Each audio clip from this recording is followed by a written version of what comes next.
C'est le nouveau bâtiment qui remplace le vieux bâtiment en bois qui avait fait son travail pendant 25 ans. Donc c'est un bâtiment maintenant qui, d'un point de vue énergétique, est beaucoup plus performant puisqu'il est fait avec des bacs sandwich qui vont permettre aux tortues d'avoir un environnement beaucoup mieux contrôlé, des variations thermiques beaucoup moins basses. Et puis surtout, on a éliminé de tous les terrariums dont la superficie a été multipliée par 4, tout ce qui était artificiel. Donc toutes les plantes sont naturelles, elles ont des bassins, elles ont des rythmes de vaporisation d'eau, donc elles sont bien mieux qu'auparavant. Les nouveautés cette année, c'est qu'on a 2 espèces qui n'étaient pas présentées ici.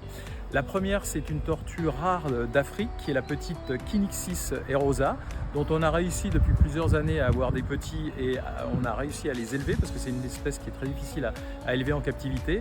Et bien sûr, la star de l'année dernière, le petit Darwin, qui est aussi maintenant dans ce nouveau bâtiment, puisqu'il pesait 70 grammes quand il est né, il pèse maintenant 250 grammes, donc on ne pouvait plus le garder dans la clinique, dans son petit terrarium. Il a maintenant un terrarium de croissance beaucoup plus grand. Un terrarium dont la superficie a été multipliée par 2 voire par 4 par rapport à ce qui existait l'année dernière.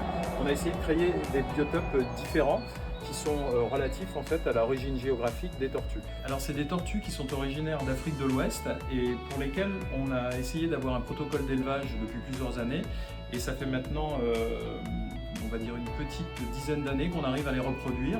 Donc on a compris comment l'œuf devait se développer dans les incubateurs et surtout on arrive à faire survivre les bébés parce que c'est une espèce très sensible en captivité. Et donc on s'est dit que cette espèce pourrait être une espèce phare, une espèce ambassadrice pour la protection des tortues dans le monde et dans la nature.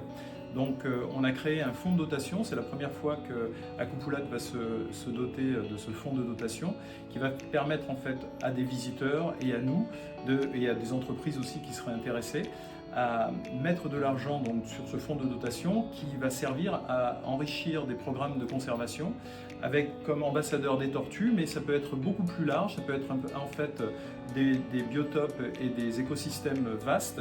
Donc il n'y a pas que les tortues qui sont en voie de disparition, mais en tant qu'Akupulat, on va se focaliser sur les tortues ambassadrices pour la sauvegarde des tortues elles-mêmes, mais aussi de tout un tas d'autres animaux qui vivent dans les mêmes biotopes.